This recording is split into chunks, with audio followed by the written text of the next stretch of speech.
What's up, Bucko Nation? Welcome to the Pirates Live 412 postgame show. I'm Mason Sapesky, your host. Tonight we're going to recap the Pirates' 9-0 victory over the New York Mets at PNC Park last night. It was our most resounding victory in quite some time. We haven't had a victory like this in nearly 3 weeks when we defeated Cleveland the Sunday afternoon game in Cleveland. You could maybe make the argument that the Cincinnati game a week ago from last night was that. However, it was only 4-1. Nothing like this, though. So, without further ado, let's get into this one, and I will read you some of my notes. First off, bottom of the first inning, Nick Gonzalez grounds out to the pitcher. This does score Jake Mangum, though, sending Spencer Horwitz to second, B-Ray to third, 1-0 Bucks. Bottom of the first, Ronnie Simon comes through. Everybody's talking about this dude now that he got called up. Ozuna got DFA'd. I liked this dude last year, and I have notes to prove that I liked this dude last year. I was pissed, actually, when we non-tendered him back in November. Thank God we signed him back and he didn't go anywhere else, because he's definitely a valuable asset to this team. He doubled to left field, scoring Spence and B-Ray 3-0 now after one. That gets you off to a good start. But nothing is safe with this bullpen. It's a little more safe, but it's not where you want it to be yet. Bottom of the third, though, since it's only the first, it's nowhere near time for the bullpen. Bottom of the third, Jacob Gonzalez singles to right field, scoring the man, the myth, the legend, Ronnie Simon. It is 4-0 Pirates. Then in the bottom of the fourth, we explode. And I'm going to be honest with you, this is why the Mets are so bad this year. It's not because the injury bug hit them. It's because they can't manage situations. Okay, so they're down 4-0 entering the fourth. In the fourth inning, Jake Mangum doubles to left field, scoring Henry Davis. It's 5-0 Pirates. Bottom of the fourth, Mangum scores on a wild pitch by Robert Stock. That's their pitcher, Stock. This scores Mangum, obviously. B-Ray gets the second. B-Lau gets the third.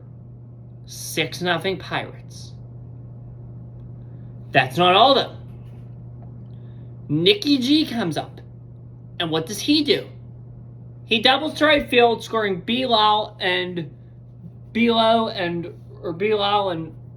Brian Reynolds, sending Spence to third. It is 8-0 Pirates. And that's when they finally make the decision to pull him. He struggled all night, and it's an 8-0 game. Why would they leave him in there? 8 till he allows 8 runs. I would have probably not let him go back out there for the fourth. And yet Andy Green did, and it backfired. No wonder the first stint in San Diego didn't turn out well. And this is not much better either for him, unfortunately for the Mets. And then in the bottom of the seventh, the last run was scored of the night. It was a Brandon Lowe home run off of a catcher.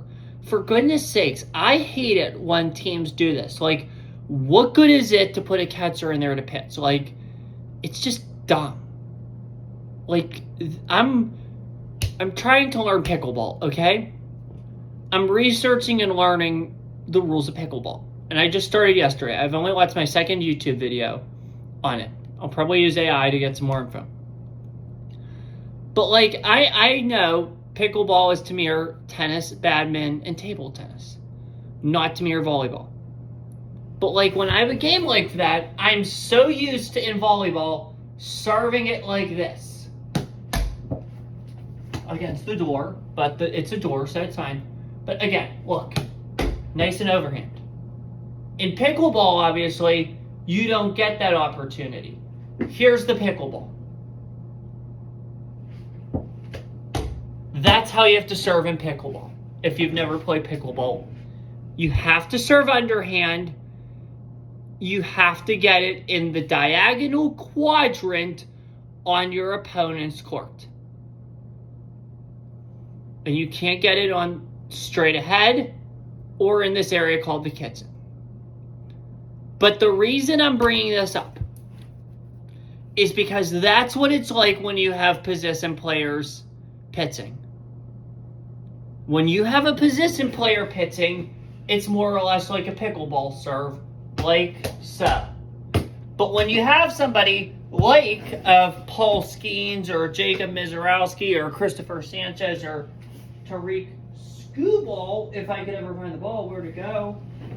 There, oh, there it is, right there. If you have an elite pitcher in there, it's more or less like this. This was the Pirates tonight pitching. Bubba Chandler. And that one right into the garbage. And this was the Mets tonight when you have a catcher pitching. Again, I'm not trying to mock pickleball. If I didn't enjoy pickleball, I wouldn't even be trying to learn pickleball. But what I'm trying to say is this. It takes all the fun out of the game, and it is completely asinine to have position players in there pitching. So I hope in the next CBA, something is done about it, like they did with the D8s, because they realized the D8 having a pitcher hit is completely asinine. So why won't they stop position players from pitching? It's darn time to, so do it, please. It's ridiculous. That's all the runs that were scored tonight. Pirates win this game 9-0. We improved to 58-61, 30-29 at home. New York falls to 51-67, 26-33 on the road. Bo Chandler earns the win. He's now 5-8 on the year. Robert Stock takes the loss for the Amazons. He's now 0-2 on the year. Couple quick comments about tonight's game. Way to take advantage of the defensive mistake in the first. Yes, if you could recall, I believe it was B-Ray. Let's see for sure. I'm almost positive, though, it was Brian Reynolds. Francisco Lindor, he hits it right to Lindor. Lindor looks to the third baseman to try to get Mangum out. He realizes he won't get it. And by the time he realizes this, it's too late to get out Reynolds. So he eats it and just gets it back to the pitcher. Great job taking advantage of that defensive mistake by Lindor. Great little RBI by Nicky G. Yeah, I know you got out, but you still got us on the board. And that was the game-winning run. So you got that, but hang on. Just want to see something real quick. That bottom of the first is what we needed. Yes, it is. 3 runs. That set the tempo for the night. That's what got us the win. So, yeah. Love Ronnie Simon, man. Yeah, like I said, I took notes last year, and I had good things last year. I was pissed when they DFA'd him or non-tendered him or whatever you want to say. In November, it was the week before Thanksgiving, so that was non-tendered. I was so pissed about that. But it's good that he's back now and he's making noise. So, love him. Good to see that. Finally, Andy Green pulls the trigger, LOL, meaning take out the pitcher. That's embarrassing for the Mets. That team needs work and a competent manager. They let him out there for 8 runs, which was asinine in my opinion. No reason to fire Mendoza. Carlos Mendoza was their last manager, and he was fired in June for him. This team is very undisciplined. They're very bad with fundamentals, and they have a bunch of ego and selfishness in that clubhouse. That whole clubhouse needs an entire overhaul. It's not the fact that they have a high payroll that gets them there. You have to invest, what Steve Cohen does, and we all know that, and you have to have camaraderie. I don't think this Mets team has the camaraderie right now. I don't think they vibe good with each other. They just don't. They need work, period. I know they were hurt a lot, but still, come on now. Disappointing for them. Austin Bowman, the fourth, yeah, was it made it. Turned it from 4-0, which is still manageable for the Mets, to 8-0, which is really out of reach for them. Why can't the Mets put the ball over the plate? Yeah, they did struggle a lot tonight with walks, so that's a big thing for the Mets. It was an amazing, dominant victory tonight. This is exactly what we needed. If we win tomorrow, there is some hope. Right now, we are 58-61. All the games have concluded, because it's obviously late. It's 1:20 a.m. on Sunday morning. Trust me, we will be done soon. We will be done soon. We are 4.5 back. That is certainly not ideal. However, it's not completely out of it yet. The Phillies are ice cold.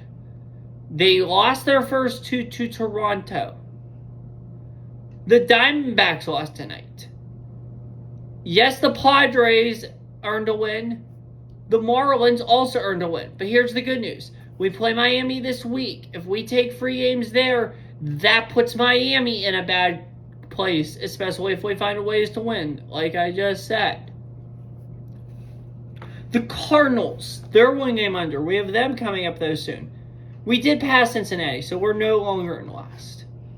But, like, again, we still have time, in my opinion. Like, the only way I'd wave the white flag on this year completely and totally is if we got swept this weekend. And we didn't. So that's huge. Let's check this real quick here. What are we checking? New York Mets. Sorry, I'm just confused as to what I mentioned. I was going to check something on MLB, but oh, standings. Let's see if there's any similar clubs that came back that far. I mean, Mangum even said tonight, like, this is the stretch run. Seriously. We're going to go to August the 10th because that's darn near here. Cleveland was 6 out for the division on August 10th. And they won it. Seattle was a half game out. That's kind of close, though.